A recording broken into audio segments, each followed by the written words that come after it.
Well, movement conversations, what's happening? Hope you're doing well. It is Thursday, the 29th, 30th. Lord, I don't know what the day is. What is today's date? It is the 29th. Yeah, the 29th. We are preparing for the snowpocalypse again this weekend. It looks like we are looking for some more snow this weekend, so everybody is on the stressometer 5,000 trying to figure out what to do for the weekend. But guess what? Your boy ain't stressed about it. It's going to be what it's going to be. So, anyways, my podcast got delayed. It was a busy week last week. I was out of town hunting in Eufaula, Alabama. Shot a big old deer down there. Whoop, whoop. Finally put one on the board this year. I had to go all the way to Alabama and pay to do it. Was not a high fence. It was fair chase. I am fair chase pro. I think I'd rather have fair chase than I would high fence just because your boy can't. I'm not in that. I'm not in that cash flow to be shelling out some high fence deer just yet. Maybe one day, but right now I just soon corn them up, feed them, and go kill them for chase. So the podcast got pushed back to Thursday. So my plan is when I finish this podcast up, this one's going up today, and then I'm going to record one for next week because I'm sure we're going to be snowed out Sunday, trying to figure out what to do there, but it's all good. So listen, it is episode 23, 22, 24. I don't know which one it is. It's something like that. It's a good episode, I'm sure. Thank you for bearing with us. We're still trying to get in this podcast mode, this flow, trying to figure out exactly what it looks like. So many followers, so many of you are tagging along and being a part of it, and I appreciate it so much. I thought the count would be up a little bit more right now with subscribers, but that's okay. We're learning as we go. We're trying to navigate it and figure it out. And like I said, we have an amazing audio visual team with the podcast. You're looking at him. So it is a one-man show right now, which is okay. It works good for us. I'm not complaining about it. I don't have to pay nobody to do it. So it works out good. So anyways, so today, the weekend, this past weekend, we had to change things up. We had church on Friday night last week. This week, we have a big weekend planned. We're supposed to have our big movement revival night Sunday night. That may get bumped to Monday. Sunday morning may get bumped completely. So I don't know. But here's what I'm finding out is that a lot of times, let me start it off by saying this. What do you do, or how do you navigate when God disrupts your routine? And I think maybe we should actually look at the disruption as mercy more than we do disruption. I love routines. I love having a routine. I love when my coffee hits right. I love when the calendar behaves. I love when everything just goes perfect. I love when I'm able to stay in my lane and not be in other people's lanes. If you're anything like me, the reality is that you don't mind God blessing your routine. And if I could be honest, but you don't want him touching it. If we're being honest about it, I think most of us can say that. But lately it feels like, if we're being honest, that God is stepping into people's lives and just saying this works for you, but it's not working for me and for where I'm taking you. And so I just want to take a little bit of time today, and I want to talk about when God disrupts your routines and how that really becomes mercy above anything else. Let's be honest. If we're honest about it and we're just 100% truthful, which is tough for people to do sometimes, most of us really don't like surprises like we think we like surprises. People like spontaneity. Others like a 3 to 5 day notice and a prayer meeting. Others want a month's notice, whatever it is. But you never notice how God never checks your Google Calendar. You ever notice how God doesn't come in and check your wall calendar? God's never sent me a heads up email. God's never sent me a notification, hey, this is about to happen. God just does it. I think he prepares us. He gives us glimpses of it, but at the end of the day, God just does it. And I think the problem is, if we're being honest about it, and I hope this is maybe tracking with you already, the reality is that for a lot of people, routine just feels safe. Routine feels safe, but the problem with routine is sometimes it can become restrictive. Sometimes it really limits us because routine keeps life predictable. Hear me what I'm about to tell you. Predictability and fruitfulness is not the same thing. It's not. predictability and fruitfulness is not the same thing. In the book of Acts, we've been in the book of Acts since January 4 of this year. We finish up our 28 days this Sunday. In the book of Acts, God constantly disrupts routines, where people went, who they talked to, how ministry happened, what it looked like, what it sounded like, what it felt like, what obedience looked like. I would say it like this to you today. The early church, and I'm not trying to keep this too churchy, because I know sometimes these podcasts can go around that line, but I don't apologize for it. It's who I am. I probably speak to pastors and leaders more than I do just other people sometimes. So forgive me if it seems real churchy today, but the early church didn't grow because it was comfortable. It grew because it stayed responsive. Man, that is a preaching nugget. The early church didn't grow because it was comfortable. It grew because it stayed responsive. And here's what I'm finding out, that God never disrupts your life and your routine to frustrate you. He disrupts it to free you. Like this weekend, last weekend, it's all been about root. We ended up having church on Friday night last week.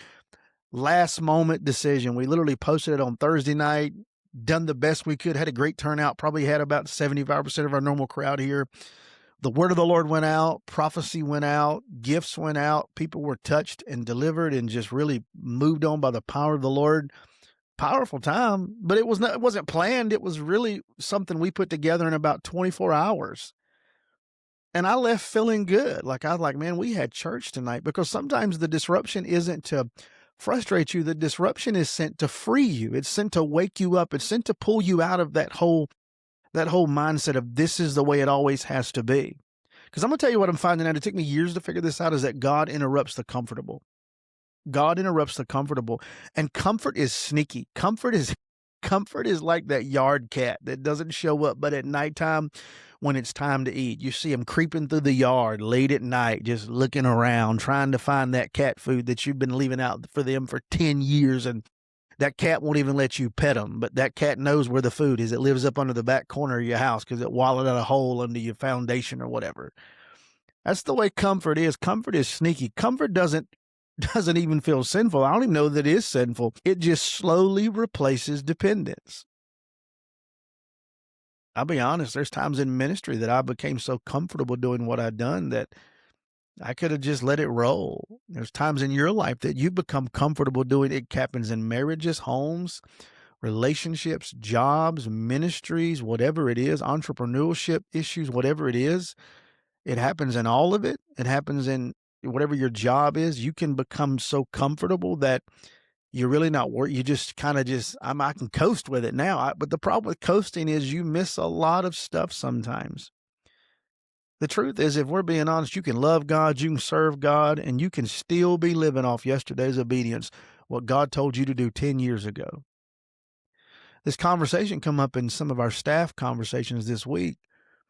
You know, when we do stuff here, we become very cautious and weary when we fight no opposition. Because for me personally, opposition is an indication that I'm on the right path. But if the enemy's not fighting it, then I have to wonder why he's not fighting it and why he's making it so easy for me to do. Because probably it's not that big a deal to him. The enemy doesn't fight me on where I go to dinner at nighttime. He just doesn't, because it's probably not that big of a deal for him. Now, when I'm preaching a message, or when I'm trying to get a series together, or I'm trying to make a major move in ministry, or build this or do that, or structure this or design this or implement this, when I feel the enemy kind of advancing, I'm like, okay, I'm on to something now, because what he does is showed your hand to you. He showed his hand to you. But if we're not careful, we become so dependent on being comfortable, that if the routine doesn't break, we become dependent on self. In Acts, so many stories, but Philip is interrupted and sent to the desert. Peter's familiar circle is expanded. Paul's travel plans are rerouted.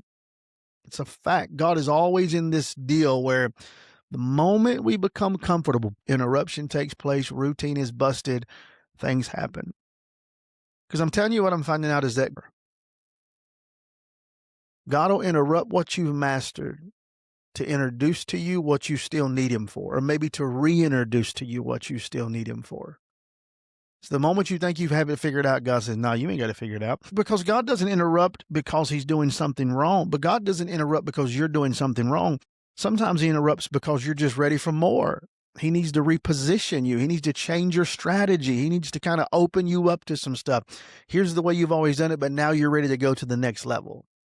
Your home, your marriage, your life, your job. Maybe you're building a business and you've always capped it here, and God said, you can do more. I've seen God do it in people's giving. He's done it in their lives. You can do more. So God interrupts your routine so that he can get you ready for something bigger.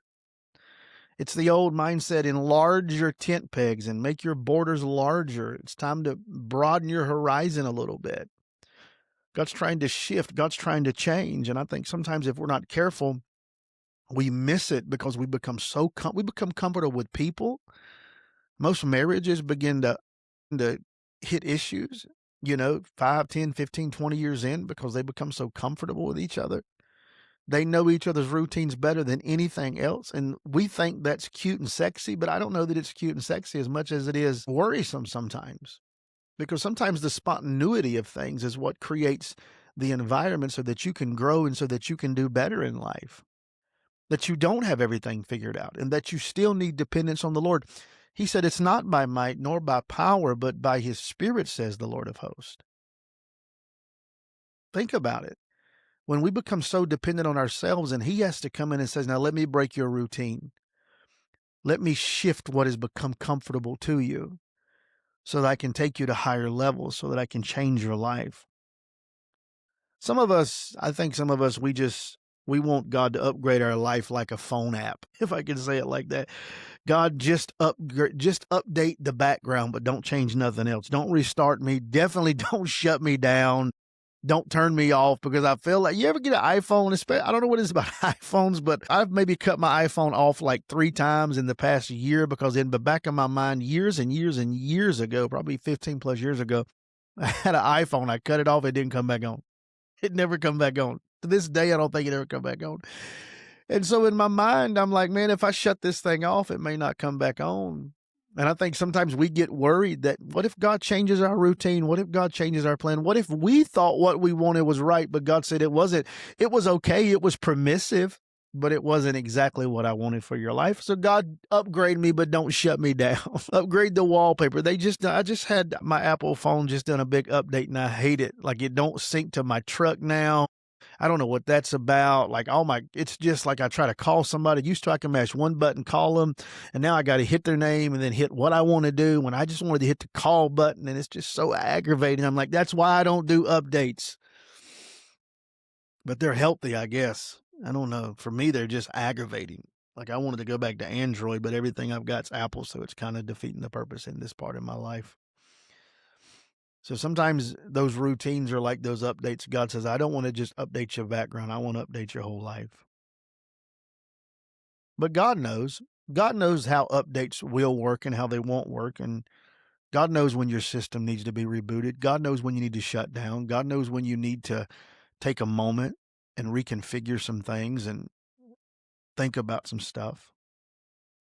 I think sometimes the thing about disruption, if I could say it like this, is that disruption is often direction. Same, different words, same front letter, D and D. Disruption is often really, it's direction, because we assume disruption means delay.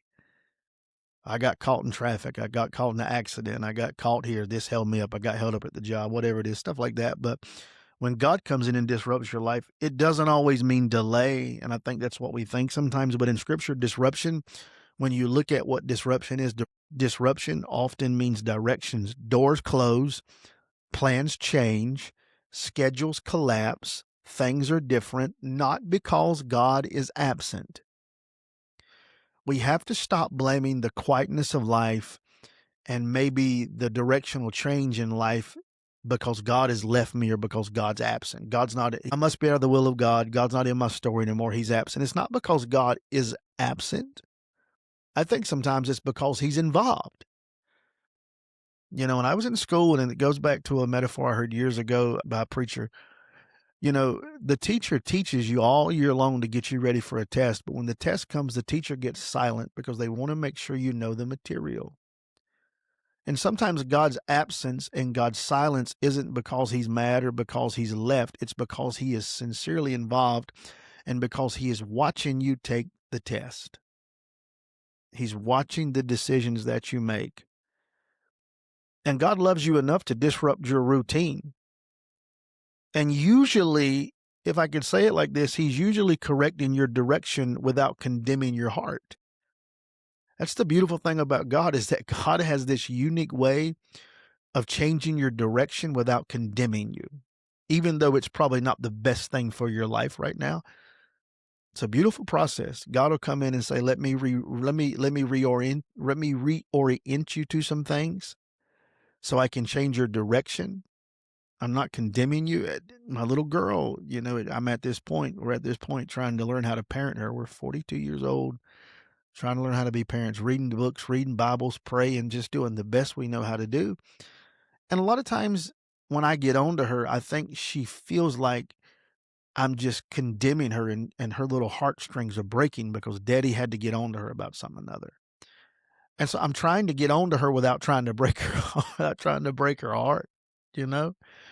And it's not that I'm trying to break her heart. I'm trying to help her from from making bad decisions later in life. Train up a child in the way they should go. And so right now she feels like I'm breaking her heart, but I'm not breaking her heart. I'm just trying to correct her without condemning her and tearing her down. And, yeah, I gotta do this. No, I want you to, let's work on it. You can't get upset when you can't wear Olaf socks 3 days in a row. They gotta be washed. You can't wear the same pants 4 days in a row. They gotta be washed because you like the color of them. And that's a difficult thing to do as a parent, but I think sometimes we have to put ourselves in that relationship and step back and say, all right, God loves me enough not to condemn me, but to change my heart and to reorient my steps. So you have to ask this question about it, is this destruction or is this direction? And I think most of the time you will find out that God is rearranging things so that you can move forward correctly. God is changing things up so you don't have to go through the heartache, and you don't have to go through the pain, and you don't have to go through the agony and the defeat and the setback. And so God comes in and says, let me reorchestrate some things in your life. Let me change some. Let me give you a moment to breathe. There are some pastors this week that I put a video out on Facebook a little bit ago about just for pastors and leaders. It was a little short 2.5-minute video about not stressing this week. I'll be honest, there are some pastors that have been running full steam for a year and haven't had a Sunday off yet. Maybe because of leadership, they couldn't have a Sunday off. Maybe they chose not to have a Sunday off. Maybe they've run and they've ran and they've ran and they've ran and they just need a break. And so we have a snow weekend that they don't have to preach on Sunday. And the world gets mad at everybody getting mad at them because they don't preach because they can't, whatever it is. But it could be that God is just trying to give a pastor a break. Hey, you need a Sunday to rest. Sit at home and drink a cup of coffee. Now, it's not my nature. And it's not most people's natures, because I think last year I missed one Sunday all year long, but I love preaching. The leadership's what gets me sometimes. Having to be a leader's tough. But I love preaching. I could preach every day of the week. I love preaching. This year I'm taking a little more time off just to kind of rest. I do that every couple of years. I take a little extra time off to rest. But at the end of the day, it could be that God just wants somebody to rest. Somebody just to sit down and have a moment, drink a cup of coffee and watch their kids play in the snow. And it's okay, because God will rearrange things to help you move forward correctly in your life, in your home, in your job, in your ministry, your marriage, whatever it is. God doesn't want to condemn your heart as much as he does want to save your heart. He wants to save you the heartache and the frustration. So God will interrupt. God will bring a change. God brings some creative control. I love wrestling. And in wrestling, and wrestling, this weekend is the Royal Rumble weekend. It's in Saudi Arabia. Did you know that you could have went to Saudi Arabia and sat ringside at WrestleMania for $400? There's like $10,000 tickets in the States, and I was trying to figure out how I could fly to Riyadh, Saudi Arabia to watch Royal Rumble. A lot cheaper. But in wrestling, they have this deal, some contracts years ago, and some of the guys still have them, some of the girls still have them. They have creative control. And creative control means that in the parameter of your contract, you can say yes or no whether or not you're going to take a win, take a fall. You have 99 to 100% creative control. I mean, they want to do the best for the business, and most guys do the best for the business. But some guys have creative control that if they don't want to lose, they're not going to lose. That's part of their contract. It's a very high end stipulation, but some guys have it. Probably not as many now, but some do. Some girls have it. Maybe not as many, but whatever. So that creative control gives you the power to look at the owner of the company and say, "No, I ain't doing that. I ain't gonna lose to him this weekend. That's my contract." Let me tell you something. God has creative control over your life, whether you want to admit it or not. He does. We think we have the ultimate, and we do have free will as human beings. But at the end of the day, God has creative control over your life. He's causing your life to breathe. He's causing you to go and do. He gives you the power to do it. And so sometimes God will come in and say, "I need to assert my creative control right now. And I need to break your routine. I need to." He's not changing your will, but he is causing the routine in your life to break, so that your will can get where it needs to be. So God can change things up. God can, as bad as COVID was, God used COVID for a lot of reasons. I'm not saying God sent COVID, so don't leave the podcast saying that. I don't think God sent it. I don't feel like he did. But I think God used it. It caused a lot of us to step back in ministries and say, how can we do things better to serve our people? We had to reprogram everything, and we had to change this and change that. It caused ministries to step up their media production. It caused ministries to change things up and look at things different and how we could read. It caused pastors who have never been creative to become creative and get out of their box. It really did. And so what the enemy meant for evil, God said, I'm going to use it. So God used that to break routine. God had to, I know people argue, well, you shouldn't have shut down. You should have disobeyed man, disobeyed the law, had church, whatever. Just shut up. Shut up. It's past. It's over. Stop criticizing pastors. Stop criticizing leaders because of what they did. They did the best they knew to do. They were scared. They were worried. We lost people during COVID. We had gatherings. People got sick. We saw people pass away. We all saw the effects of it. But did God use it? I'm sure he did, because he broke the routine off of some of us. He broke that comfortable place that a lot of us had. I'll say this to you, that mercy doesn't always feel gentle. Mercy isn't always soft. Sometimes mercy is preventative. And so God disrupts routines to stop us. What does he stop us from doing, Chris? Well, sometimes he disrupts routines to stop us from staying too small, from setting too long, from living misaligned too comfortably. My grandmother, when she was in the nursing home, they tried to get her up and move her a lot. Same thing with granddaddy, because if you lay too long, you'll develop bed sores. Your muscles will become lethargic's not the word, but your muscles won't work like they did. Apathy, is that the word? Not apathy. I forgot the word. Anyways, this thing sets in where I don't have the greatest education in the world. Your body becomes immovable, and so your bones don't move like they did. Your legs don't move like they did. Before too long, you become disabled because you've sat there. And so sometimes living misaligned too long and settling too long and staying too small, and God's mercy will disturb your peace before it allows you to destroy your purpose. It'll come in and wake you up. Like you've been doing, you got to get up. We're going to sit here and die, or we're going to do something. We got to make some things happen. But I got peace where I'm at, but you're comfortable where you're at. You're going through the routine. It's not your purpose. You haven't reached your purpose in life yet, so God will disrupt it to get you to your purpose. And I'm going to tell you the truth, that some disruption isn't punishment, it is protection. It is protection from our own craziness, because if we had our way, we'd have done it like this, we'd have done it like that, and we'd have lost our mind a long time ago. So if your routine's being disrupted, if you feel like life is just caving down around you, if your schedule feels off, if it doesn't feel as neat as it used to, let me help you. And hear what I'm about to tell you in these final thoughts. It could be that God isn't punishing you, but that God's positioning you. Please hear what I just said.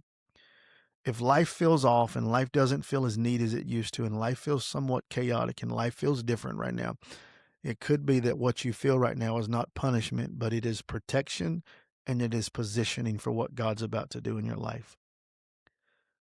Because God disrupts routines not to unsettle you, but to unlock what routine could never reach.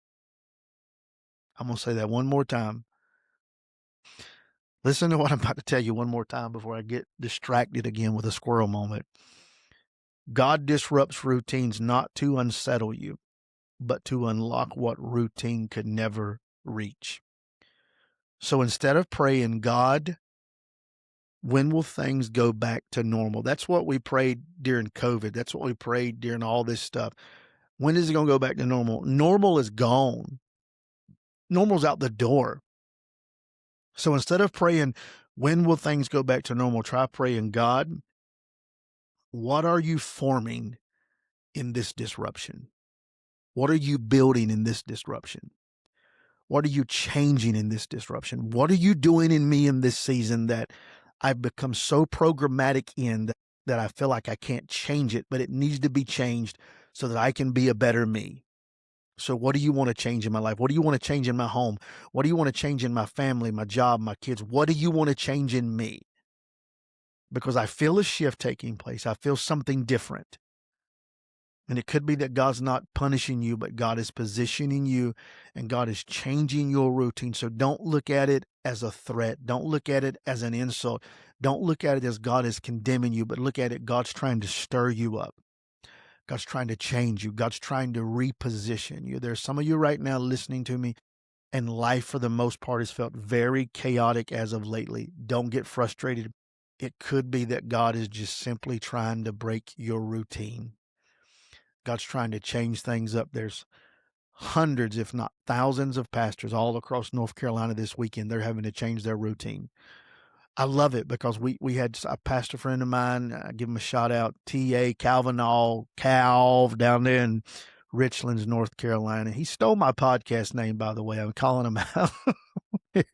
We had movement conversations. He changed his to Jesus culture conversations, or he made it Jesus culture conversations. Told me, he's like, yeah, I've had that for a while. And I'm like, whatever, dude, you stole my name. But anyways, at least I think you did. If he did, that's a form of flattery, but I don't think he did it. You know, he had this thought last weekend about moving service to Friday night. And then a friend of mine, one of our worship team members said, hey, what do you think about doing service on Friday night? I was like, man, that's a great idea. Had thought a little bit about it, but I mean, that's crazy. Nobody comes to church on Friday night, but he did it. And then my Josh Peppers Music, check him out. He did it as well. He mentioned it to me, and I talked to my wife about it. I said, what do you think about this? Let's get the team together. And we just changed it up. And I looked this weekend, not because of us. It had nothing to do with us, but I looked at all these churches just having church on Friday night. Pastors calling me, asking me about it. And I'm like, man, just do it. Change it up. It ain't going to hurt nothing. It may cause some pastors to switch from Sunday to Friday. Who knows? I don't know. But don't be afraid. Thousands of pastors trying to figure out what to do this weekend. Just follow the heart of the Lord. If God's shaking you right now, everything that can be shaken will be shaken. And if God's shaking you right now, don't get stressed about it. Just figure out the reason that he's trying to break the routine in your life. It could be that he's positioning you for something better. It could be that he has something great for you. That right now you're just limited because of where you are. But God said, if I can break the routine out of your life, if you'll let me disrupt you, if you'll let me change you for a moment, I can show you a whole new world. My daughter loves Disney. A whole new blah, blah, blah, blah, blah, blah. Or Little Mermaid, good gracious. All these Disney movies.